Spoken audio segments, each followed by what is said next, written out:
Chapter 25. Quote, Snug. Have you the lion's part written?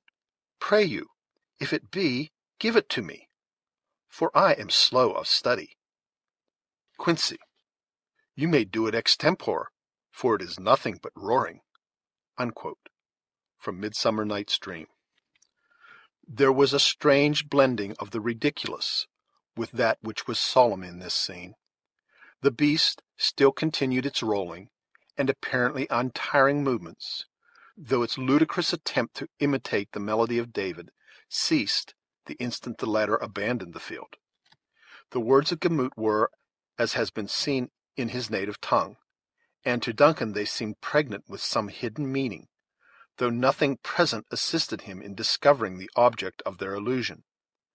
A speedy end was, however, put to every conjecture on the subject by the manner of the chief, who advanced to the bedside of the invalid and beckoned away the whole group of female attendants that had clustered there to witness the skill of the stranger. He was implicitly, though reluctantly, obeyed, and when the low echo which rang along the hollow natural gallery from the distant closing door had ceased, pointing toward his insensible daughter, he said, Now let my brother show his power. Thus unequivocally called on to exercise the functions of his assumed character, Heyward was apprehensive that the smallest delay might prove dangerous. Endeavoring, then, to collect his ideas, he prepared to perform that species of incantation, and those uncouth rites, under which the Indian conjurers are accustomed to conceal their ignorance and impotency. It is more than probable that, in the disordered state of his thoughts, he would soon have fallen into some suspicious, if not fatal error, had not his incipient attempts been interrupted by a fierce growl from the quadruped.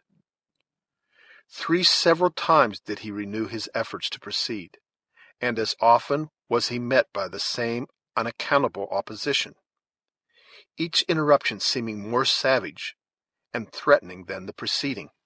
The cunning ones are jealous, said the Huron. I go.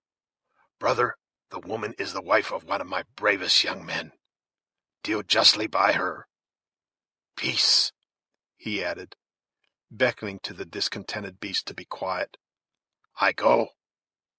The chief was as good as his word, and Duncan now found himself alone in that wild and desolate abode with the helpless invalid and the fierce and dangerous brute.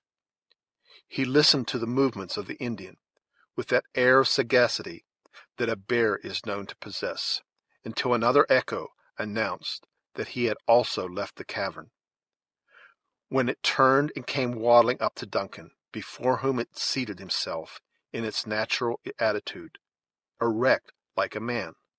The youth looked anxiously about him for some weapon with which he might make a resistance against the attack he now seriously expected. It seemed, however, as the humor of the animal had suddenly changed. Instead of continuing its discontented growls, or manifesting any further signs of anger, the whole of its shaggy body shook violently, as if agitated by some strange internal convulsion. The huge and unwieldy talons pawed stupidly about the grinning muzzle, and while Heyward kept his eyes riveted on its movements with jealous watchfulness, the grim head fell on one side, and in its place appeared the honest, sturdy countenance of the scout, who was indulging from the bottom of his soul in his own peculiar expression of merriment. "Hist!" said the wary woodsman, interrupting Heyward's exclamation of surprise. "The varlets are about the place, and any sounds that are not natural to witchcraft would bring them back upon us in a body. Tell me the meaning of this masquerade, and why you have attempted so desperate an adventure." "Ah, reason and calculation are often outdone by accident," returned the scout. "But as a story should always commence from the beginning, I will tell you the whole in order. After we departed, I placed the commandant and the Sagamore in an old beaver lodge, where they are safer from the Hurons than they would be in the garrison of Edward. For your high Northwest Indians, not having as yet got the traders among them, continued to venerate the beaver. After which Uncas and I pushed for the other encampment, as was agreed. Have you seen the lad? To my great grief, he is captive, and condemned to die at the rising of the sun. I had misgivings that such would be his fate, resumed the scout, in a less confident and joyous tone. But soon regaining his naturally firm voice, he continued, His bad fortune is the true reason for my being here, for it would never do to abandon such a boy to the Hurons. A rare time the knaves would have it, could they tie the bounding elk, and the long carabine, as they call me, to the same stake. Though why they have given me such a name I never knew, there being as little likeness between the gifts of Killdeer and the performance of one of your real Canada carabines as there is between the nature of a pipestone and a flint. Keep to your tale, said the impatient Hayward. We know not at what moment the Hurons may return. No fear of them. A conjurer must have his time, like a straggling priest in the settlements. We are as safe from interruption as a missionary would be at the beginning of a 2 hours' discourse. Well, Uncas and I fell in with a return party of the varlets. The lad was much too forward for a scout; nay, for that matter, being of hot blood, he was not so much to blame; and after all, one of the Hurons proved a coward, and in fleeing led him into an ambushment. And dearly has he paid for the weakness.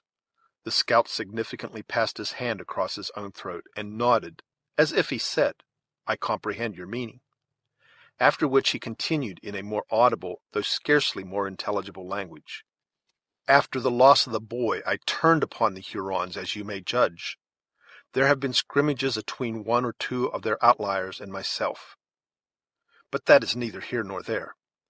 So after I had shot the imps, I got pretty nigh to the lodges without further commotion. Then, what should luck do in my favor but lead me to the very spot where one of the most famous conjurers of the tribe was dressing himself, as I well knew, for some great battle with Satan. Though why should I call that luck, which it now seems was an especial ordering of Providence? So a judgmatical rap over the head stiffened the lying impostor for a time, and leaving him a bit of walnut for his super, to prevent an uproar, and stringing him up atween two saplings, I made free with his finery, and took the part of the bear on myself, in order that the operations might proceed. And admirably did you enact the character. The animal itself might have been shamed by the representation.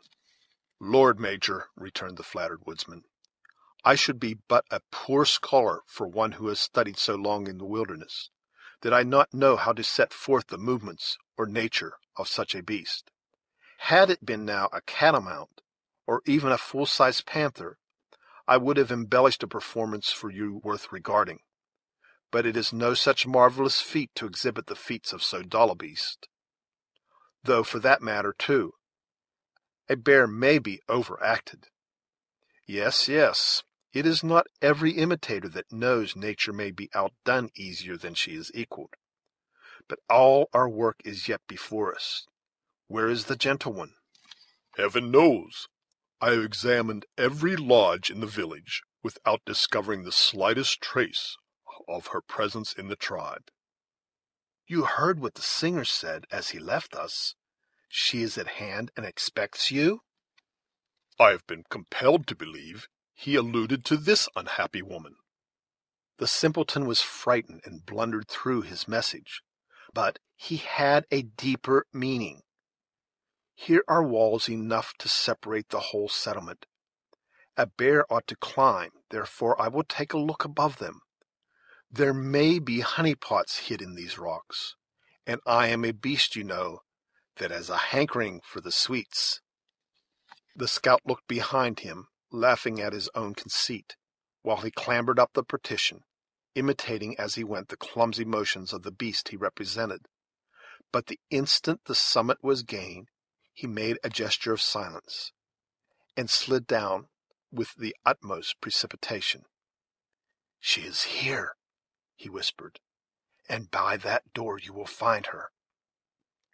I would have spoken a word of comfort to the afflicted soul, but the sight of such a monster might upset her reason, though for that matter, Major, you are none of the most inviting yourself in your paint.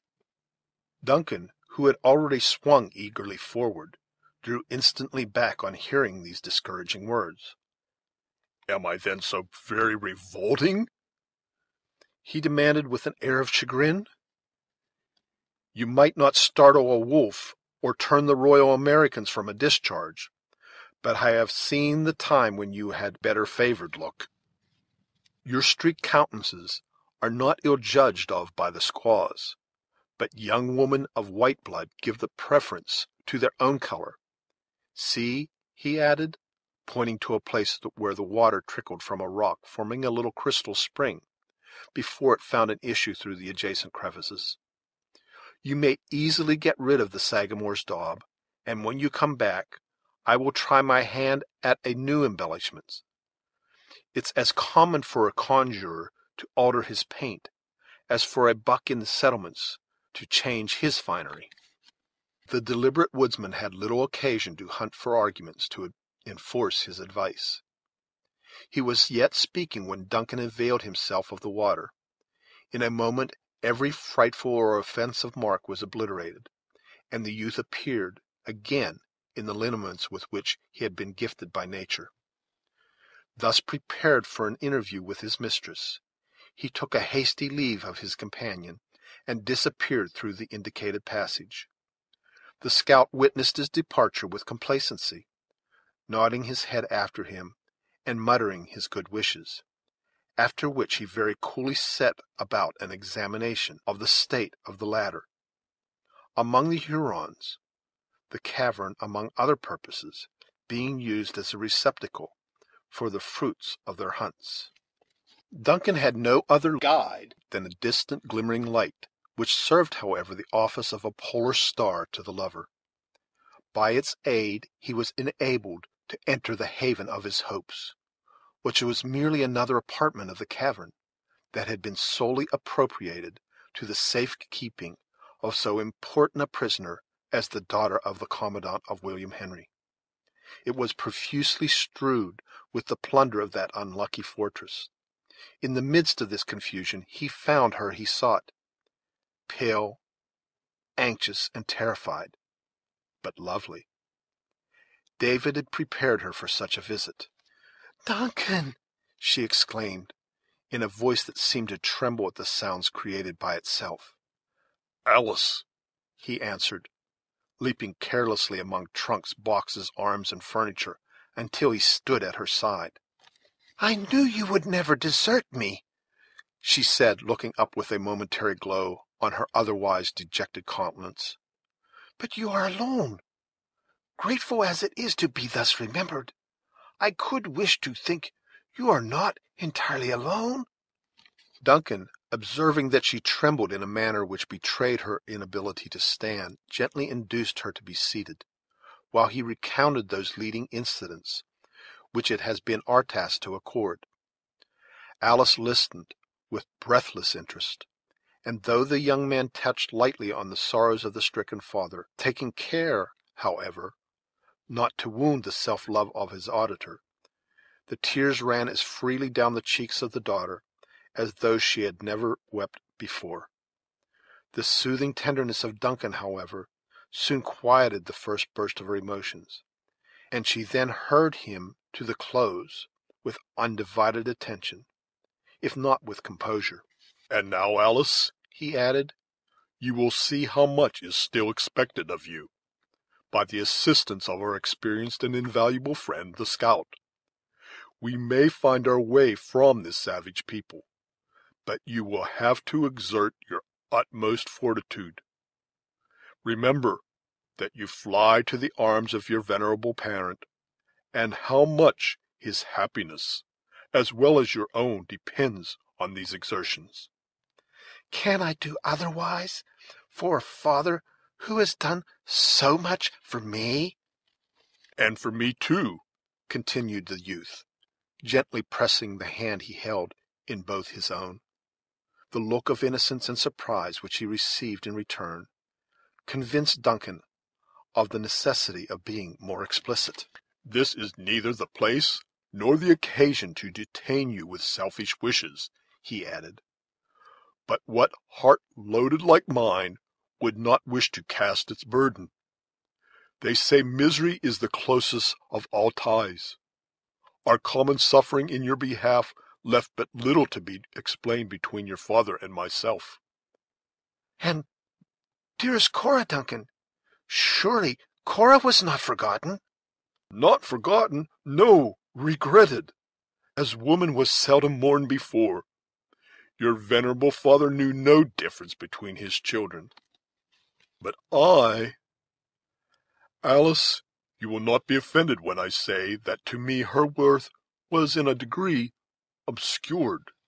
Then you knew not the merit of my sister," said Alice, withdrawing her hand. "Of you she ever speaks as one who is her dearest friend." "I would gladly believe her such," returned Duncan hastily.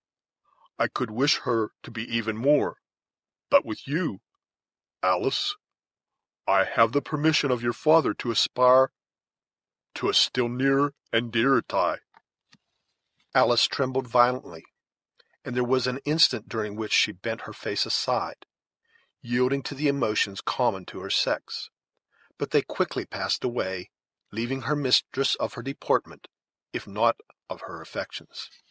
"Hayward," she said, looking him full in the face, with a touching expression of innocence and dependency, "give me the sacred presence and the holy sanction of that parent before you urge me further."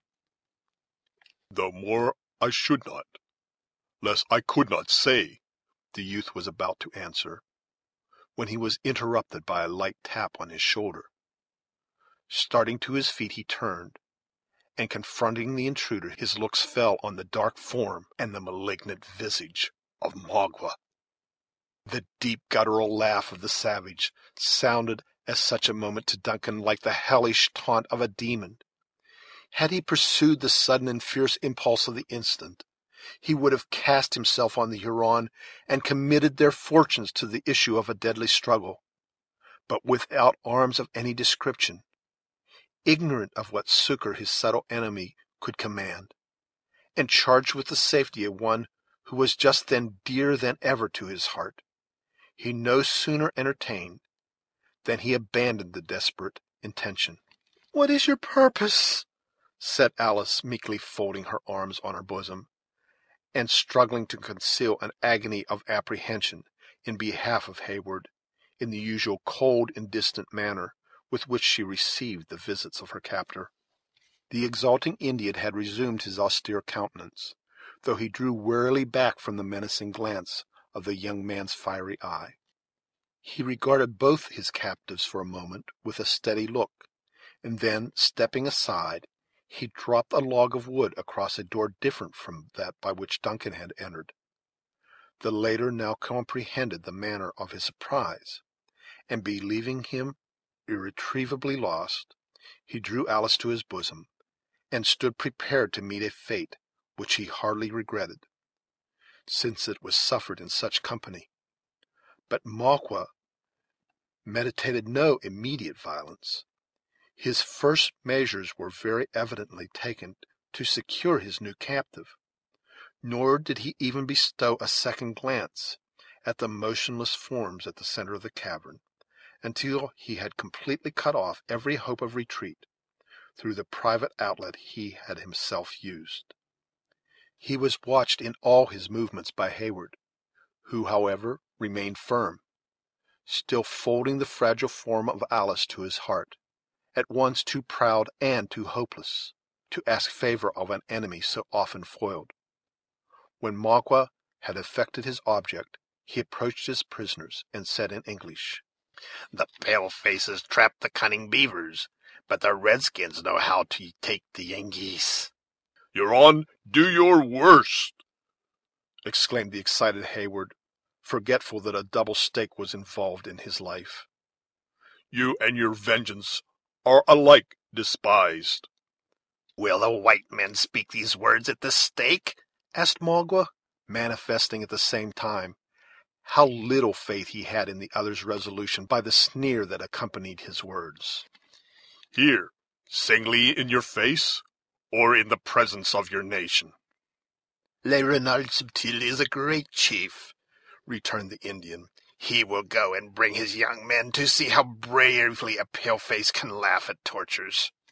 He turned away while speaking, and was about to leave the place through the avenue by which Duncan had approached, when a growl caught his ear, and caused him to hesitate.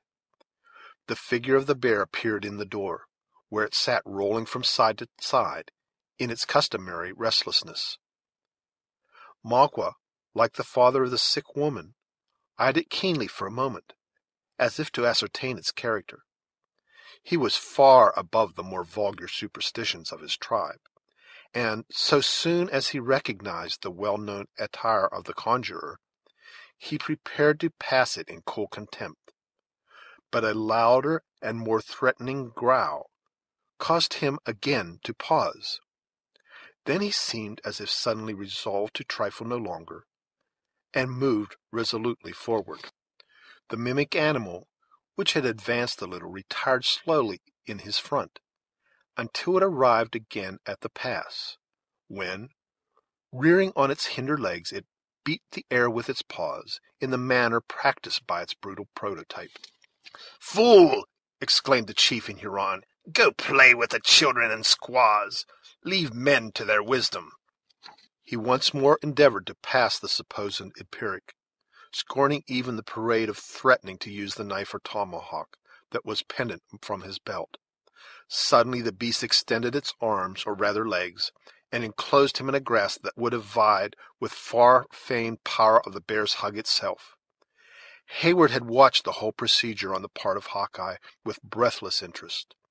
At first he relinquished his hold on Alice. Then he caught up a thong of buckskin which had been used around some bundle, and when he beheld his enemy about his two arms pinned to his side by the iron muscles of the scout, he rushed upon him and effectually secured them there.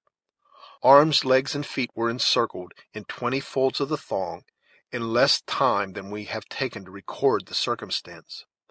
When the formidable Huron was completely pinioned, the scout released his hold, and Duncan laid his enemy on his back, utterly helpless.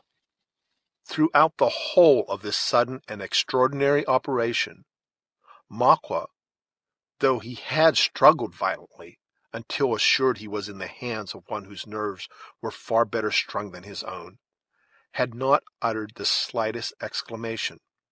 But when Hawkeye, by way of making a summary explanation of his conduct, removed the shaggy jaws of the beast, and exposed his own rugged and earnest countenance to the gaze of the Huron, the philosophy of the latter was so far mastered as to permit him to utter the never-failing "Hugh!" "Ay, you've found your tongue," said his undisturbed conqueror. "Now, in order that you shall not use it to our ruin, I must make free to stop your mouth." And there was no time to be lost. The scout immediately set about effecting so necessary a precaution, and when he had gagged the Indian, his enemy might safely have been considered as hors de combat. "By what place did the imp enter?" asked the industrious scout, when his work was ended. "Not a soul has passed my way since you left me." Duncan pointed out the door by which Magua had come, and which now presented too many obstacles for a quick retreat. "Bring on the gentle one, then," continued his friend. "We must make a push for the woods by the other outlet." "'Tis impossible," said Duncan. "Fear has overcome her, and she is helpless. Alice, my sweet, my own Alice, arouse yourself. Now is the moment to fly." "'Tis in vain. She hears, but is unable to follow." "Go, noble and worthy friend, save yourself, and leave me to my fate." "Every trail has its end, and every calamity brings its lesson," returned the scout. "There, Wrap her in them Indian cloths, conceal all of her little form. Nay, that foot has no fellow in the wilderness, it will betray her. Every part. Now take her in your arms and follow. Leave the rest to me." Duncan, as may be gathered from the words of his companion, was eagerly obeying, and as the other finished speaking, he took the light person of Alice in his arms, and followed in the footsteps of the scout. They found the sick woman as they had left her, still alone, and passed swiftly on by the natural gallery to the place of entrance. As they approached the little door of bark, a murmur of voices without announced that the friends and relatives of the invalid were gathered about the place, patiently awaiting a summons to re-enter. "If I open my lips to speak," Hawkeye whispered, "my English, which is the genuine tongue of a white-skin, will tell the varlets that an enemy is among them. You must give 'em your jargon, Major, and say that we have shut the evil spirit in the cave, and we are taking the woman to the woods in order to find strengthening roots. Practice all your cunning, for it is a lawful undertaking." The door opened a little, as if one without was listening to the proceedings within, and compelled the scout to cease his directions. A fierce growl repelled the eavesdropper, and then the scout boldly threw open the covering of bark and left the place, enacting the character of a bear as he proceeded. Duncan kept close at his heels, and soon found himself in the center of a cluster of 20 anxious relatives and friends. The crowd fell back a little, and permitted the father and one who appeared to be the husband of the woman to approach. "Hasn't my brother driven away the evil spirit?" demanded the former. "What has he in his arms?" "Thy child," returned Duncan gravely. "The disease is gone out of her. It is shut up in the rocks. I take the woman to a distance, where I will strengthen her against any further attacks. She will be in the wigwam of the young man when the sun comes again." When the father had translated the meaning of the stranger's words into the Huron language, a suppressed murmur announced the satisfaction with which this intelligence was received. The chief himself waved his hand for Duncan to proceed, saying aloud, in a firm voice and with a lofty manner, "Go, I am a man, and I will enter the rock and fight the wicked one." Hayward gladly obeyed, and was already past the little group when those startling words arrested him. "Is my brother mad?" he exclaimed. "Is he cruel? He will meet the disease, and it will enter him, or he will drive out the disease, and it will chase his daughter into the woods. No, let my children wait without, and if the spirit appears, beat him down with clubs. He is cunning, and will bury himself in the mountain when he sees how many are ready to fight him." This singular warning had the desired effect. Instead of entering the cavern, the father and the husband drew their tomahawks and posted themselves in readiness to deal their vengeance on the imaginary tormentor of their sick relative, while the woman and children broke branches from the bushes or seized fragments of the rock with a similar intention. At this favorable moment, the counterfeit conjurers disappeared. Hawkeye, at the same time that he had presumed so far on the nature of the Indian superstitions, was not ignorant that they were rather tolerated than relied on by the wisest of the chiefs. He well knew the value of time in the present emergency.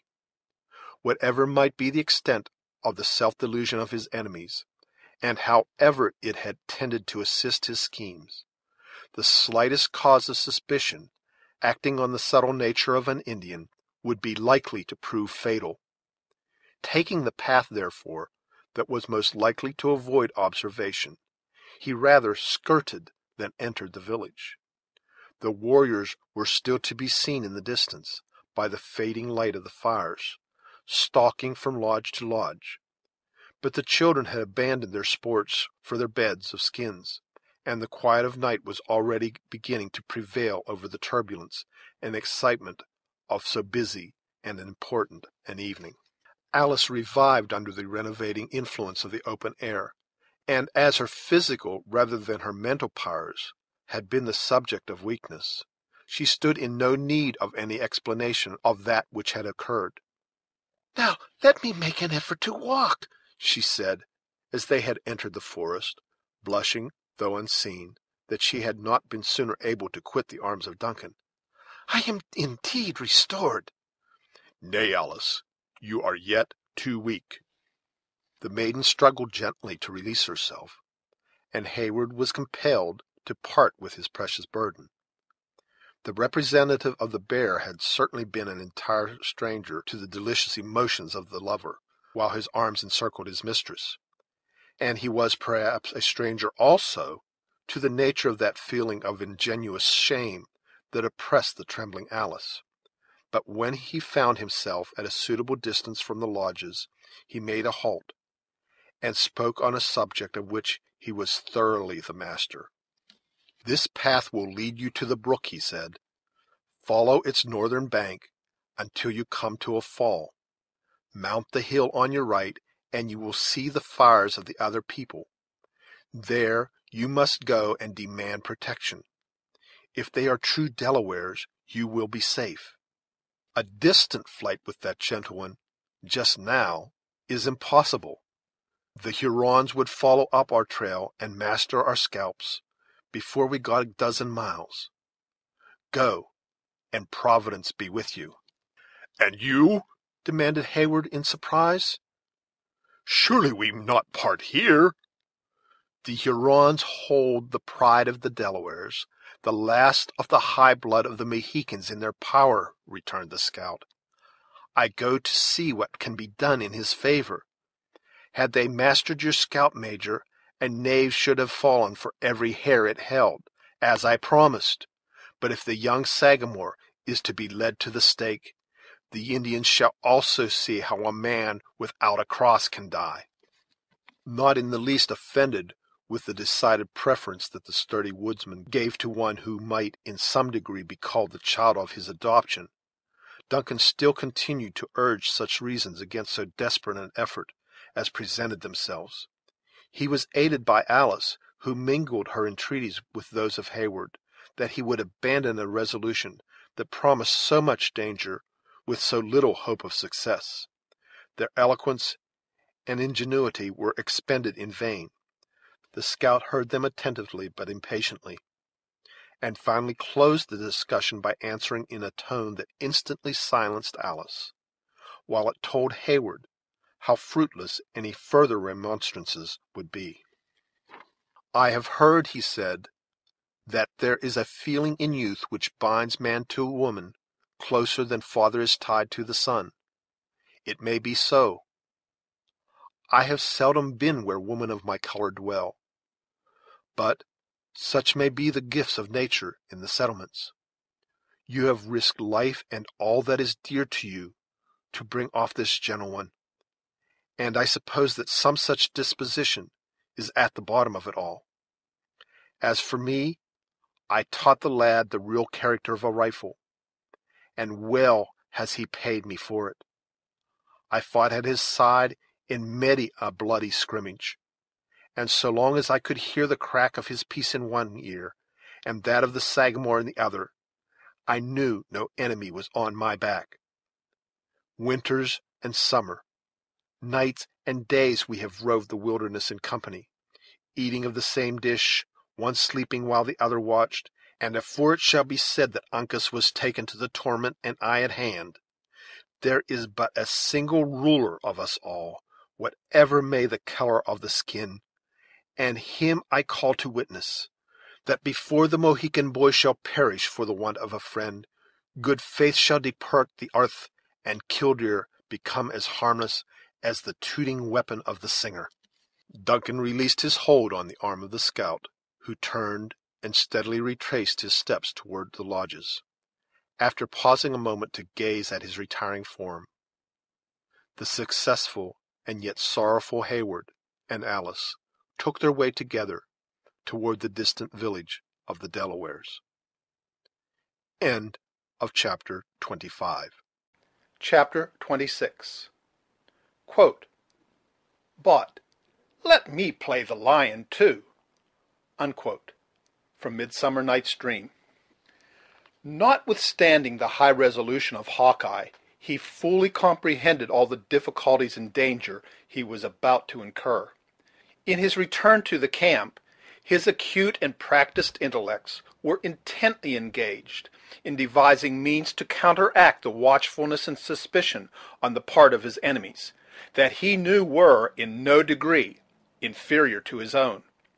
Nothing but the color of his skin had saved the lives of Magua and the conjurer, who would have been the first victims sacrificed to his own security, had not the scout believed such an act, however congenial it might be to the nature of an Indian, utterly unworthy of one who boasted a descent from men who knew no cross of blood.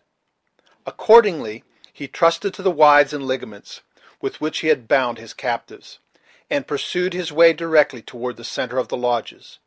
As he approached the buildings, his steps became more deliberate, and his vigilant eye suffered no sign, whether friendly or hostile, to escape him.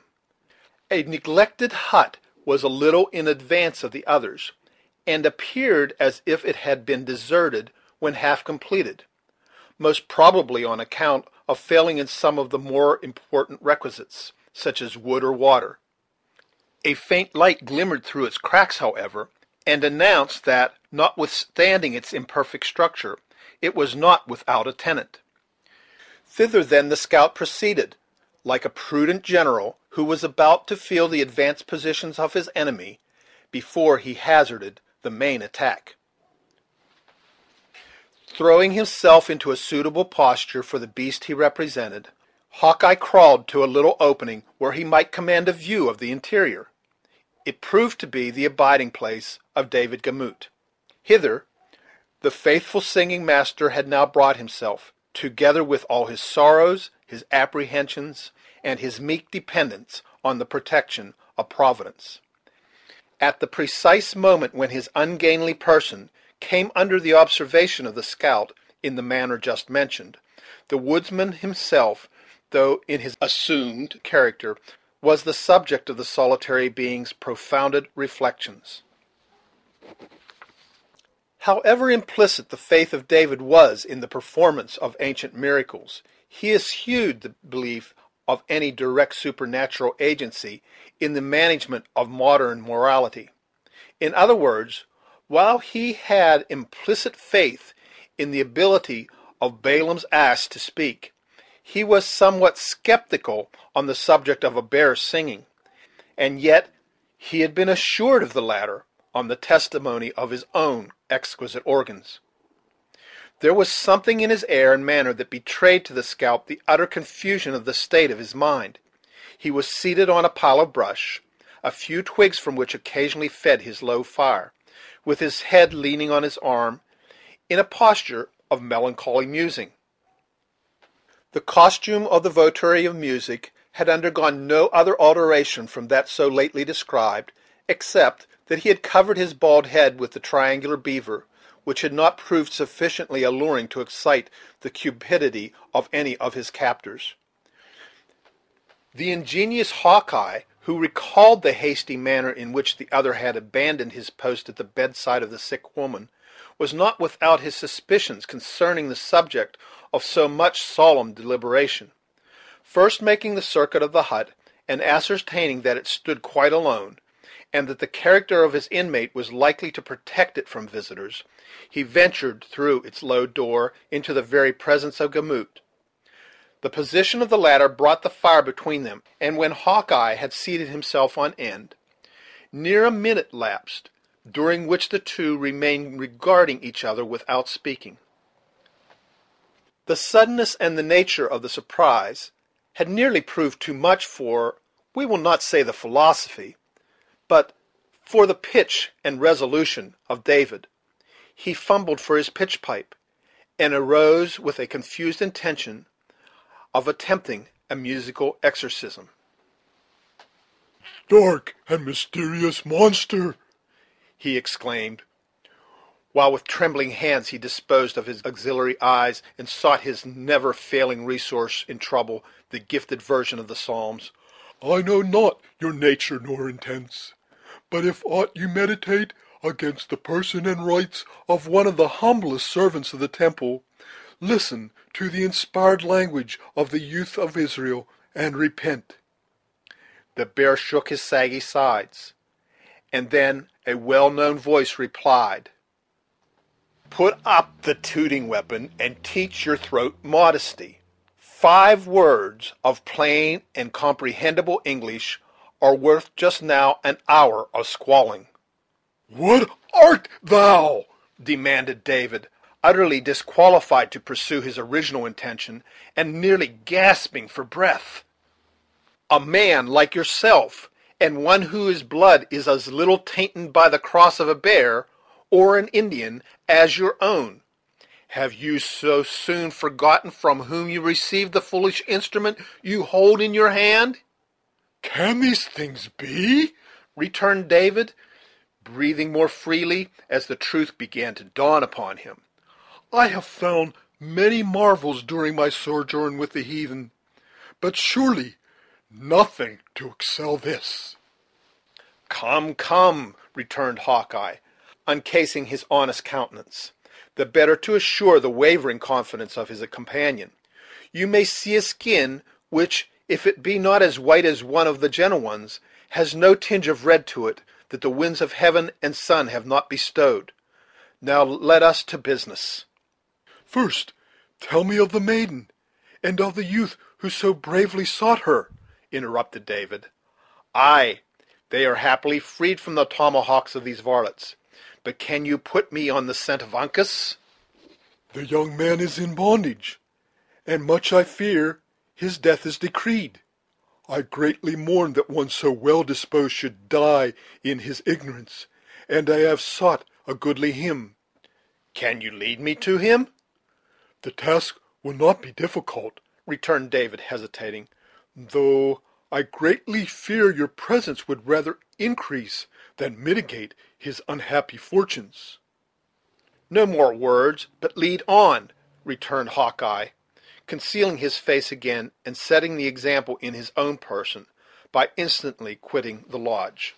As they proceeded, the scout ascertained that his companion found access to Uncas, under privilege of his imaginary infirmity, aided by the favor he had acquired with one of the guards, who, in consequence of speaking a little English, had been selected by David as the subject of a religious conversion.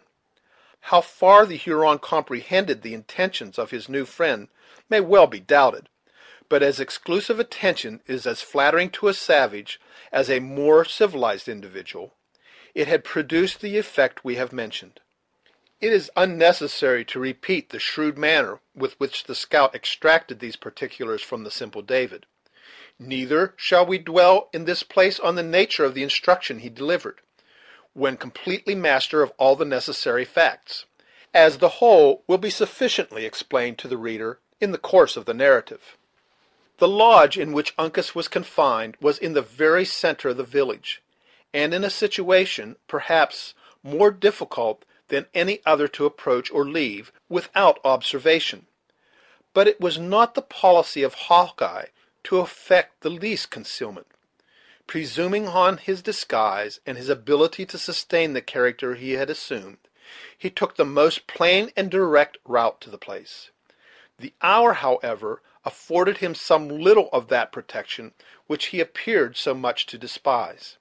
The boys were already buried in sleep, and all the women and most of the warriors had retired to their lodges for the night. 4 or 5 of the latter only lingered about the door of the prison of Uncas, wary but close observers of the manner of their captive. At the sight of Gamut, accompanied by one in the well-known masquerade of their most distinguished conjurer, they readily made way for them both. Still, they betrayed no intention to depart. On the other hand, they were evidently disposed to remain bound to the place by an additional interest in the mysterious mummeries that they of course expected from such a visit. From the total inability of the scout to address the Hurons in their own language, he was compelled to trust the conversation entirely to David. Notwithstanding the simplicity of the latter, he did ample justice to the instructions he had received, more than fulfilling the strongest hopes of his teacher. "The Delawares are women," he exclaimed, addressing himself to the savage, who had a slight understanding of the language in which he spoke. "The Yengeese, my foolish countrymen, have told them to take up the tomahawk and strike their fathers in the Canadas, and they have forgotten their sex. Does my brother wish to hear Le Cerf Agile ask for his petticoats, and see him weep before the Hurons at the stake?" The exclamation, "Huh!" delivered in a strong tone of assent, announced the gratification the savage would receive in witnessing such an exhibition of weakness in an enemy so long hated and so much feared. "Then let him step aside, and the cunning man will blow upon the dog. Tell it to my brothers." The Huron explained the meaning of David to his fellows, who in their turn listened to the project with that sort of satisfaction that their untamed spirits might be expected to find in such a refinement in cruelty. They drew back a little from the entrance, and motioned to the supposed conjurer to enter; but the bear, instead of obeying, maintained the seat it had taken, and growled. "The cunning man is afraid that his breath will blow upon his brothers, and take away their courage too," continued David, improving the hint he received. "They must stand further off." The Hurons, who would have deemed such a misfortune the heaviest calamity that could befall them, fell back in a body, taking a position where they were out of earshot, though at the same time they could command a view of the entrance to the lodge. Then, as if satisfied of their safety, the scout left his position and slowly entered the place. It was silent and gloomy, being tenanted solely by the captive, and lighted by the dying embers of a fire, which had been used for the purpose of cookery. Uncas occupied a distant corner, in a reclining attitude, being rigidly bound both hands and feet by strong and painful withes.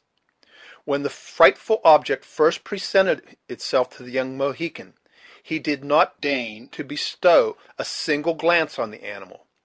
The scout, who had left David at the door to ascertain they were not observed, thought it prudent to preserve his disguise until assured of their privacy. Instead of speaking, therefore, he exerted himself to enact one of the antics of the animal he represented. The young Mohican, who at first believed his enemies had sent in a real beast to torment him and try his nerves, detected in those performances, that to Heyward had appeared so accurate, certain blemishes, that at once betrayed the counterfeit. Had Hawkeye been aware of the low estimation in which the skillful Uncas held his representation, he would probably have prolonged the entertainment a little in pique. But the scornful expression of the young man's eye admitted of so many constructions, that the worthy scout was spared the mortification of such a discovery. As soon, therefore, as David gave the preconcerted signal, a low hissing sound was heard in the lodge, in place of the fierce growlings of the bear. Uncas had cast his body back against the wall of the hut, and closed his eyes, as if willing to exclude so contemptible and disagreeable an object from his sight. But the moment the noise of the serpent was heard, he arose and cast his looks on each side of him, bending his head low, and turning it inquiringly in every direction, until his keen eye rested on the shaggy monster, where it remained riveted, as though fixed by the power of a charm. Again the same sounds were repeated, evidently proceeding from the mouth of the beast. Once more the eyes of the youth roamed over the interior of the lodge, and returning to the former resting place, he uttered, in a deep, suppressed voice, "Hawkeye." "Cut his bands," said Hawkeye to David, who just then approached them. The singer did as he was ordered, and Uncas found his limbs released. At the same moment the dried skin of the animal rattled, and presently the scout arose to his feet in proper person. The Mohican appeared to comprehend the nature of the attempt his friend had made, intuitively, neither tongue nor feature betraying another symptom of surprise. When Hawkeye had cast his shaggy vestment, which was done by simply loosing certain thongs of skin, he drew a long glittering knife, and put it in the hands of Uncas. "The red Hurons are without," he said. "Let us be ready." At the same time he laid his fingers significantly on another similar weapon, both being fruits of his prowess among their enemies during the evening. "We will go," said Uncas. "Whither?" "To the tortoises. They are the children of my grandfathers." "Ay, lad," said the scout in English, a language he was apt to use when a little abstracted in mind. "The same blood runs in your veins, I believe, but time and distance has a little changed its color. What shall we do with the Mingoes at the door? They count 6, and this singer is as good as nothing." "The Hurons are boasters," said Uncas scornfully. "Their totem is a moose, and they run like snails. The Delawares are children of the tortoise, and they outstrip the deer."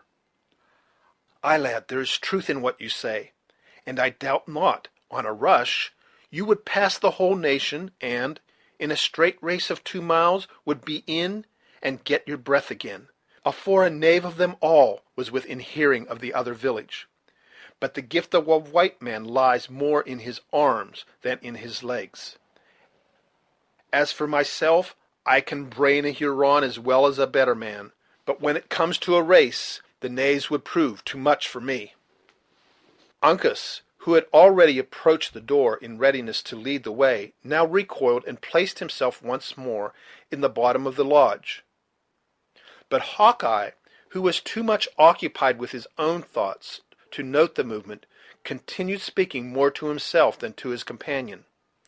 "After all," he said, "it is unreasonable to keep one man in bondage to the gifts of another. So, Uncas, you had better take the lead, while I will put on the skin again, and trust to cunning for want of speed." The young Mohican made no reply, but quietly folded his arms and leaned his body against one of the upright posts that supported the wall of the hut.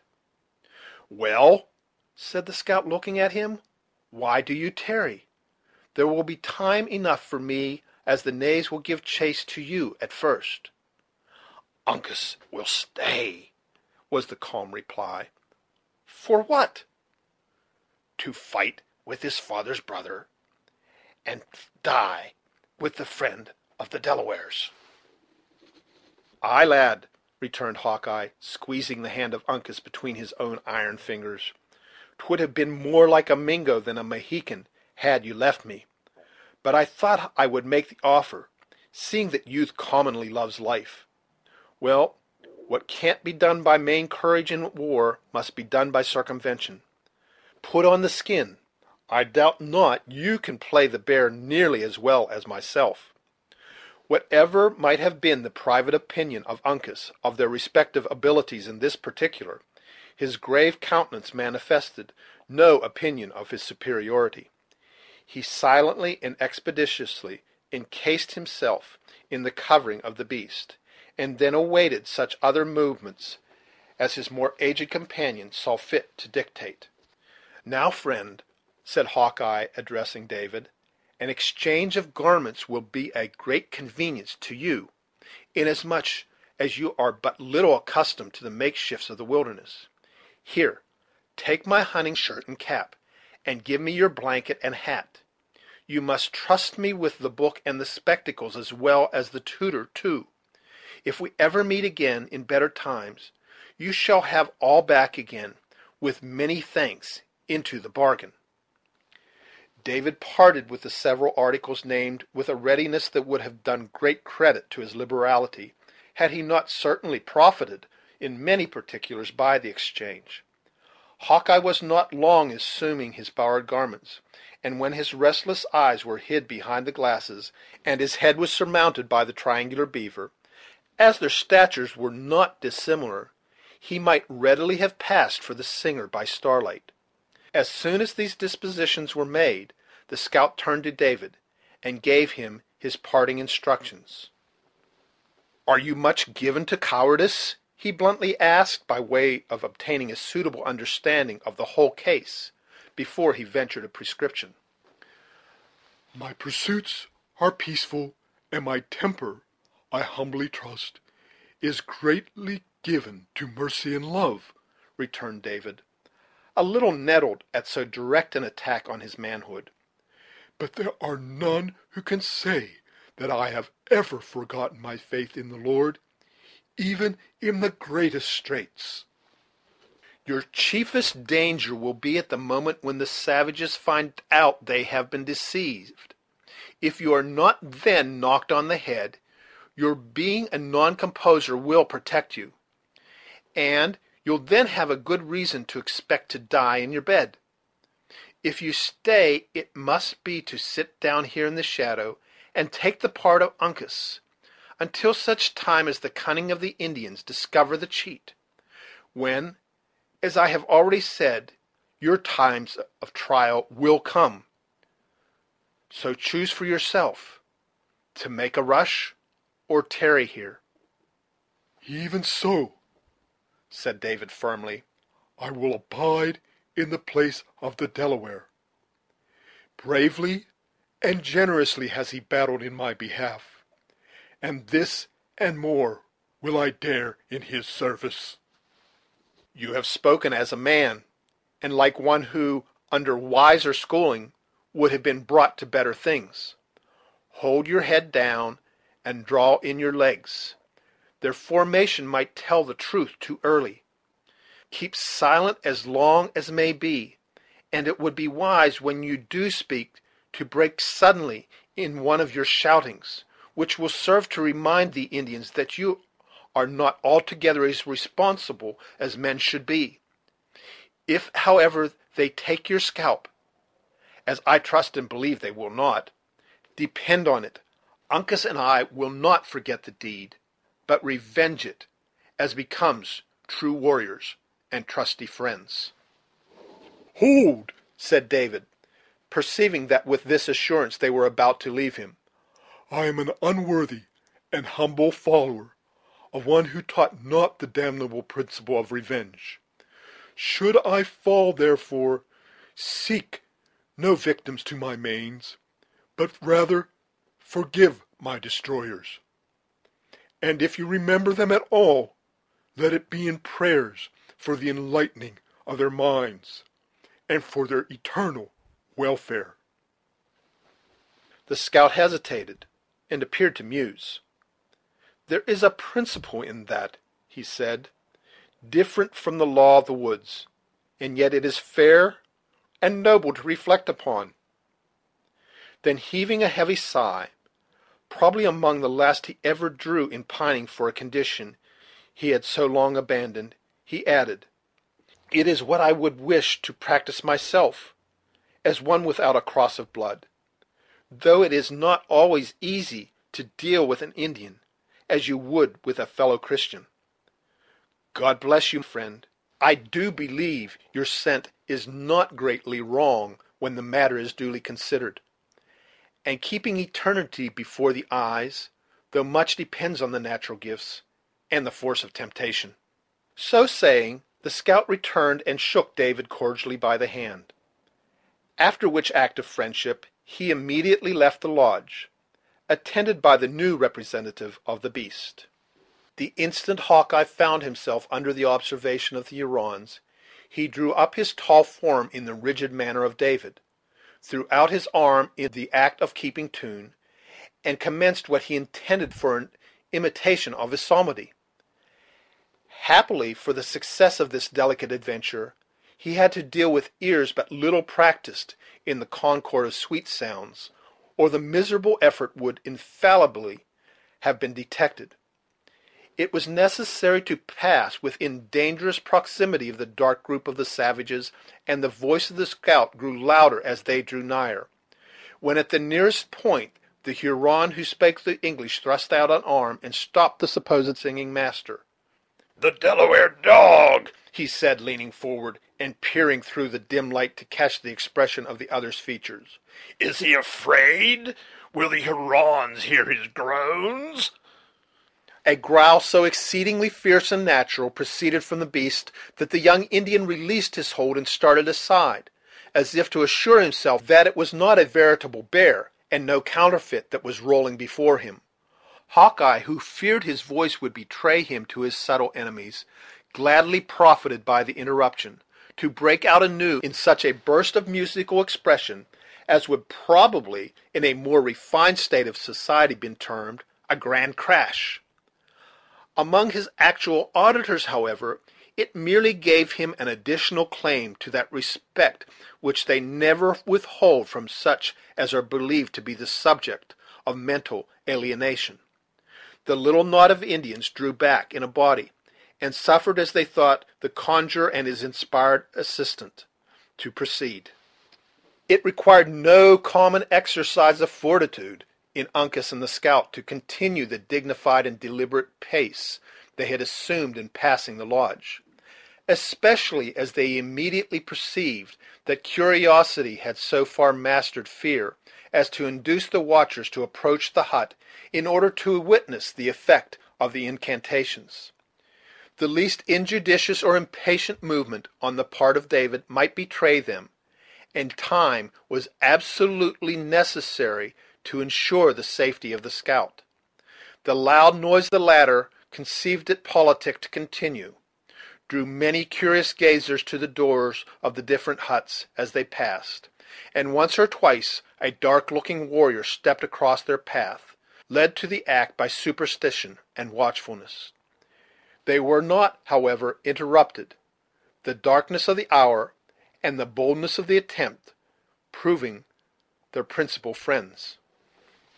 The adventurers had got clear of the village, and were now swiftly approaching the shelter of the woods, when a loud and long cry arose from the lodge where Uncas had been confined. The Mohican started on his feet and shook his shaggy covering, as though the animal he counterfeited was about to make some desperate effort. "Hold!" said the scout, grasping his friend by the shoulder. "Let them yell again. 'Twas nothing but wonderment." He had no occasion to delay, for at the next instant a burst of cries filled the outer air, and ran along the whole extent of the village. Uncas cast his skin and stepped forth in his own beautiful proportions. Hawkeye tapped him lightly on the shoulder and glided ahead. "Now let the devils strike our scent," said the scout, tearing two rifles with all their attendant accoutrements from beneath a bush, and flourishing killdeer, as he handed Uncas his weapon. "Two, at least, will find it to their deaths." Then, throwing their pieces to a low trail, like sportsmen in readiness for their game, they dashed forward, and were soon buried in the somber darkness of the forest. End of chapter 26. Chapter 27. "Aunt, I shall remember. When Czar says, 'Do this,' it is performed." From Julius Caesar. The impatience of the savages who lingered about the prison of Uncas, as has been seen, had overcome their dread of the conjurer's breath. They stole cautiously and with beating hearts to a crevice through which the faint light of the fire was glimmering. For several minutes they mistook the form of David for that of the prisoner, but the very accident which Hawkeye had foreseen occurred.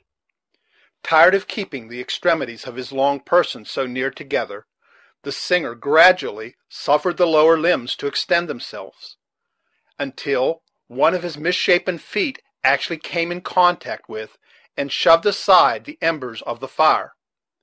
At first the Hurons believed the Delaware had been thus deformed by witchcraft; but when David, unconscious of being observed, turned his head, and exposed his simple, mild countenance, in place of the haughty lineaments of their prisoner, it would have exceeded the credulity of even a native to have doubted any longer. They rushed together into the lodge, and, laying their hands, with but little ceremony, on their captive, immediately detected the imposition. Then arose the cry first heard by the fugitives. It was succeeded by the most frantic and angry demonstrations of vengeance. David, however, firm in his determination to cover the retreat of his friends, was compelled to believe that his own final hour had come. Deprived of his book and his pipe, he was fain to trust to a memory that rarely failed him on such subjects, and breaking forth in a loud and impassioned strain, he endeavored to smooth his passage into the other world by singing the opening verse of a funeral anthem. The Indians were seasonably reminded of his infirmity, and rushing into the open air, they aroused the village in the manner described. A native warrior fights as he sleeps, without the protection of anything defensive. The sounds of the alarm were, therefore, hardly uttered before 200 men were afoot, and ready for the battle or the chase, as either might be required. The escape was soon known, and the whole tribe crowded in a body around the council lodge, impatiently awaiting the instruction of their chiefs. In such a sudden demand on their wisdom, the presence of the cunning Magua could scarcely fail of being needed.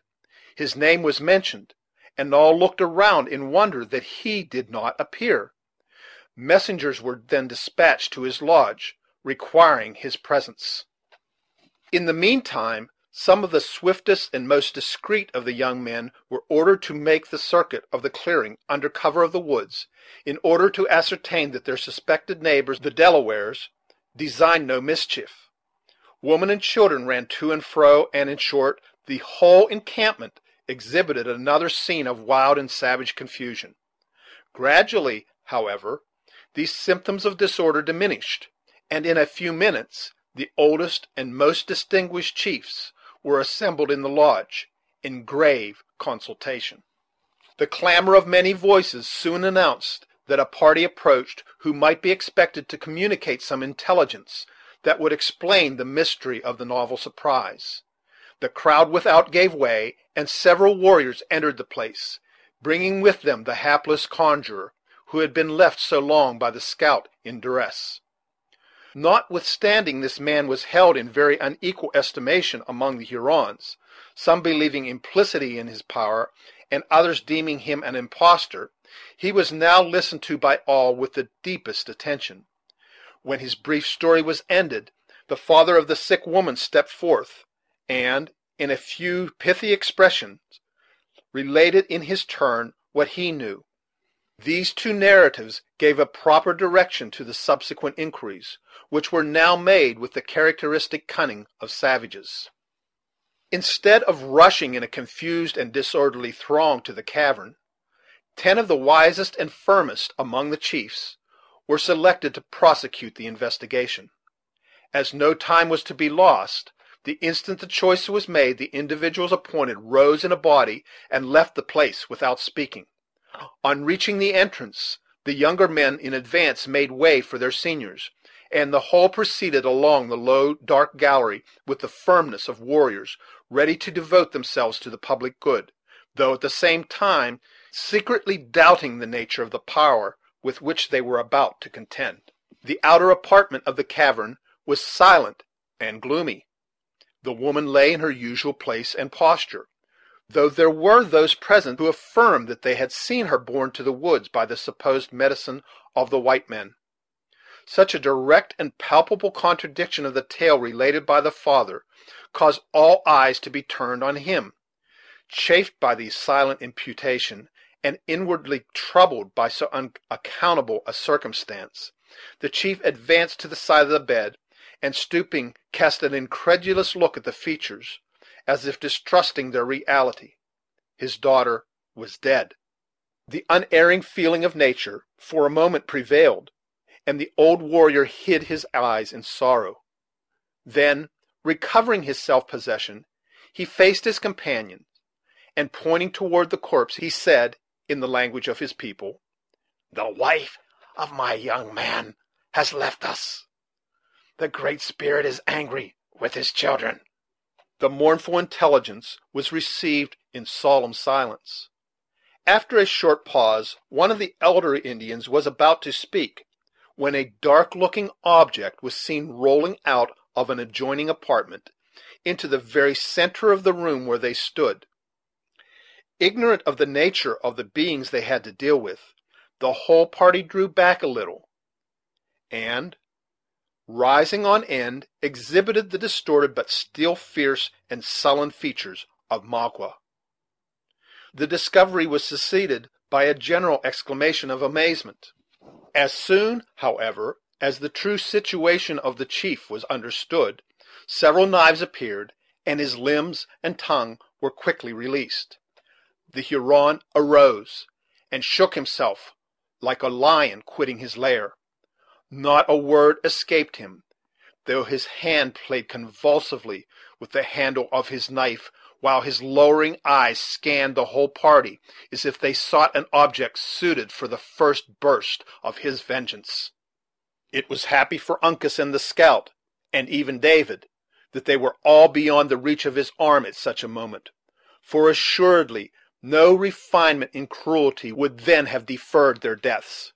In opposition to the promptings of the fierce temper that nearly choked him, meeting everywhere faces that he knew as friends, the savage grated his teeth together like rasp of iron, and swallowed his passion for want of a victim on whom to vent it. This exhibition of anger was noted by all present, and from an apprehension of exasperating a temper that was already chafed nearly to madness, several minutes were suffered to pass before another word was uttered. When, however, suitable time had elapsed, the oldest of the party spoke. "My friend has found an enemy," he said. "Is he nigh, that the Hurons might take revenge?" "Let the Delaware die!" exclaimed Magua in a voice of thunder. Another longer and expressive silence was observed, and was broken, as before, with due precaution, by the same individual. "The Mohican is swift of foot and leaps far," he said, "but my young men are on his trail." "Is he gone?" demanded Magua, in tones so deep and guttural that they seemed to proceed from his inmost chest. "An evil spirit has been among us, and the Delaware has blinded our eyes." "An evil spirit!" repeated the other mockingly. "'Tis the spirit that has taken the life of so many Hurons. The spirit that slew my young men at the tumbling river, that took their scalps at the healing spring, and who has now bound the arms of Le Renard Subtil." "Of whom does my friend speak?" "Of the dog who carries the heart and cunning of a Huron under a pale skin, Le Long Carabine." The pronunciation of so terrible a name produced the usual effect among his auditors; but when time was given for reflection, and the warriors remembered that their formidable and daring enemy had even been in the bosom of their encampment working injury, fearful rage took the place of wonder, and all those fierce passions with which the bosom of Magua had just been struggling were suddenly transferred to his companions.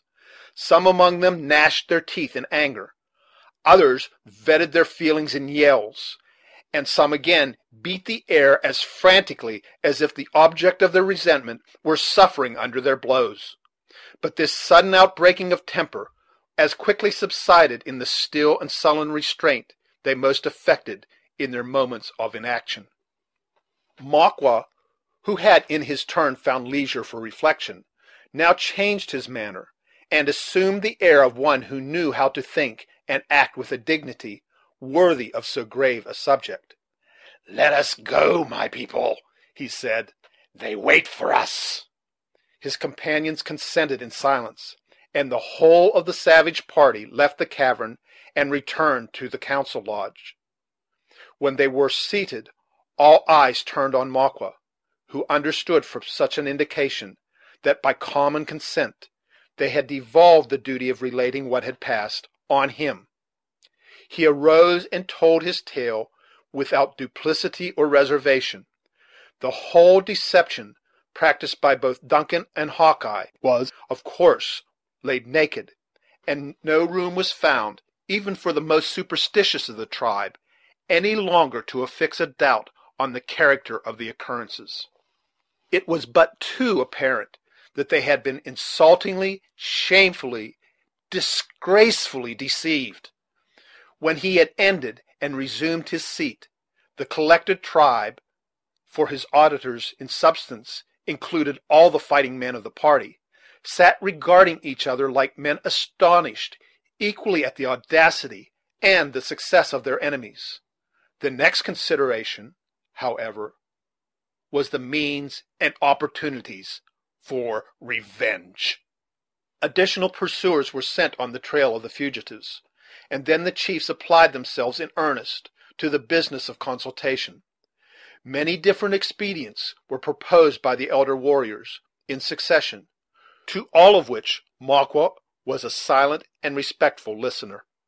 The subtle savage had recovered his artifice and self-command, and now proceeded toward his object with his customary caution and skill. It was only when each one disposed to speak had uttered his sentiments that he prepared to advance his own opinions. They were given with additional weight, from the circumstance that some of the runners had already returned, and reported that their enemies had been traced so far as to leave no doubt of their having sought safety in the neighboring camp of their suspected allies, the Delawares. With the advantage of possessing this important intelligence, the chief warily laid his plans before his fellows, and, as might have been anticipated from his eloquence and cunning, they were adopted without a dissenting voice. They were, briefly, as follows, both in opinions and in motives. It has already been stated that, in obedience to a policy rarely departed from, the sisters were separated so soon as they reached the Huron village. Maqua had early discovered that in retaining the person of Alice, he possessed the most effectual check on Cora.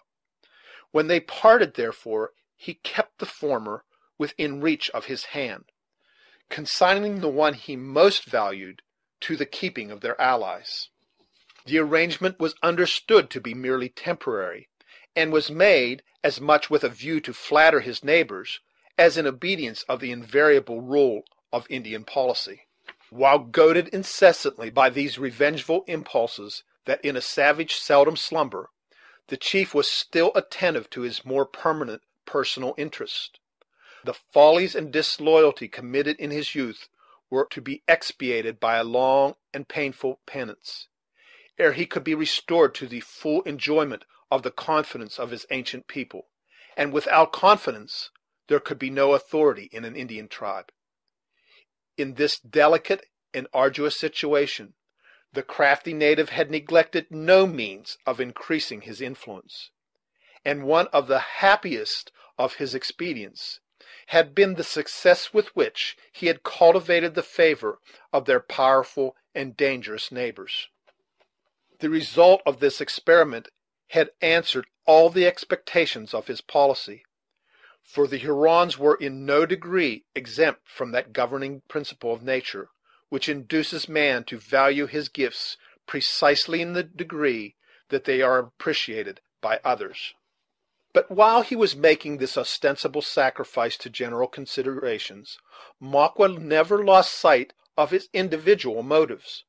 The latter had been frustrated by the unlooked-for events which had placed all his prisoners beyond his control, and he now found himself reduced to the necessity of suing for favors to those whom it had so lately been his policy to oblige.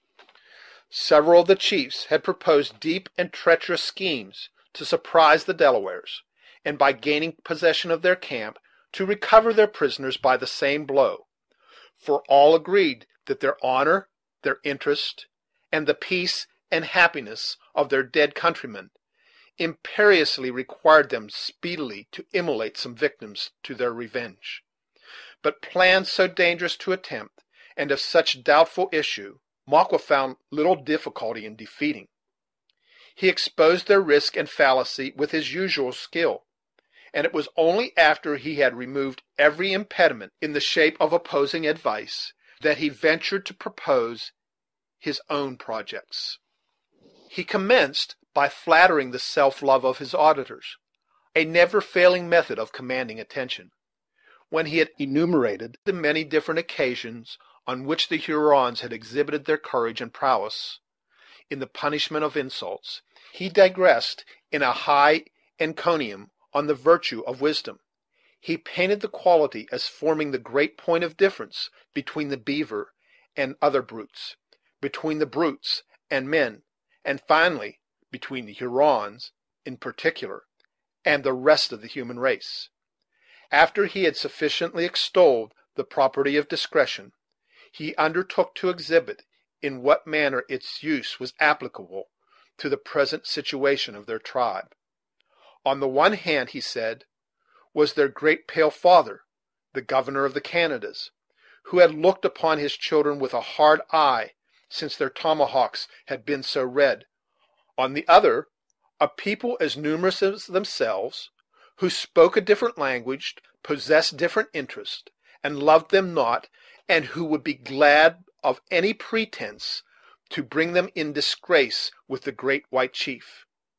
Then he spoke of their necessities, of the gifts they had a right to expect for their past services, of their distance from their proper hunting grounds and native villages, and of the necessity of consulting prudence more and inclination less in so critical circumstances. When he perceived that, while the old men applauded his moderation, many of the fiercest and most distinguished of the warriors listened to these politic plans with lowering looks, he cunningly led them back to the subject which they most loved. He spoke openly of the fruits of their wisdom, which he boldly pronounced would be a complete and final triumph over their enemies. He even darkly hinted that their success might be extended, with proper caution, in such a manner as to include the destruction of all whom they had reason to hate. In short, he so blended the warlike with the artful, the obvious with the obscure, as to flatter the propensities of both parties, and to leave to each subject of hope, while neither could say it clearly comprehended his intentions. The orator or the politician who can produce such a state of things is commonly popular with his contemporaries, however he may be treated by posterity. All perceived that more was meant than was uttered, and each one believed that the hidden meaning was precisely such as his own faculties enabled him to understand, or his own wishes led him to anticipate. In this happy state of things, it is not surprising that the management of Maqua prevailed. The tribe consented to act with deliberation, and with one voice they committed the direction of the whole affair to the government of the chief who had suggested such wise and intelligible expedients. Maqua had now attained one great object of all his cunning and enterprise. The ground he had lost in the favor of his people was completely regained, and he found himself even placed at the head of affairs. He was, in truth, their ruler, and so long as he could maintain his popularity, no monarch could be more despotic, especially while the tribe continued in a hostile territory. Throwing off, therefore, the appearance of consultation, he assumed the grave air of authority necessary to support the dignity of his office.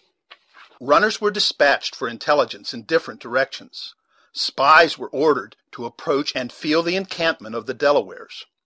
The warriors were dismissed to their lodges, with an intimation that their services would soon be needed, and the women and children were ordered to retire, with a warning that it was their province to be silent. When these several arrangements were made, Magua passed through the village, stopping here and there to pay a visit where he thought his presence might be flattering to the individual. He confirmed his friends in their confidence, fixed the wavering, and gratified all. Then he sought his own lodge. The wife the Huron chief had abandoned when he was chased from among his people was dead. Children he had none, and he now occupied a hut without companion of any sort. It was, in fact, the dilapidated and solitary structure in which David had been discovered, and whom he had tolerated in his presence, on those very few occasions when they met, with the contemptuous indifference of haughty superiority. Hither, then, Maqua retired, when his labors of policy were ended.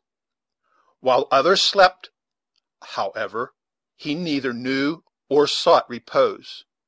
Had there been one sufficiently curious to have watched the movements of the newly elected chief, he would have seen him seated in a corner of his lodge, musing on the subject of his future plans, from the hour of his retirement to the time he had appointed for the warriors to assemble again. Occasionally the air breathed through the crevices of the hut, and the low flame that fluttered about the members of the fire threw their wavering light on the person of the sullen recluse. At such moments it would not have been difficult to have fancied the dusky savage, the Prince of Darkness, brooding on his own fancied wrongs, and plotting evil.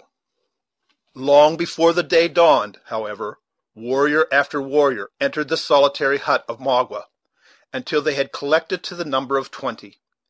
Each bore his rifle and all the other accoutrements of war, though the paint was uniformly peaceful. The entrance of these fierce-looking beings was unnoticed, some seating themselves in the shadows of the place, and others standing like motionless statues, until the whole of the designated band was collected. Then Maqua arose and gave the signal to proceed. Marching himself in advance, they followed their leaders singly, and in that well-known order which has obtained the distinguished appellation of Indian file. Unlike other men engaged in the spirit-stirring business of war, they stole from their camp unostentatiously and unobserved, resembling a band of gliding spectres more than warriors seeking the bubble reputation by deeds of desperate daring. Instead of taking the path which led directly toward the camp of the Delawares, Maqua led his party for some distance down the windings of the stream, and along the little artificial lake of the beavers. The day began to dawn as they entered the clearing which had been formed by those sagacious and industrious animals. The Maqua, who had resumed his ancient garb, bore the outline of a fox on the dressed skin which formed his robe. There was one chief of his party who carried the beaver as his peculiar symbol or totem. There would have been a species of profanity in the omission, had this man passed so powerful a community of his fancied kindred, without bestowing some evidence of his regard. Accordingly, he paused and spoke in words as kind and friendly as if he were addressing more intelligent beings.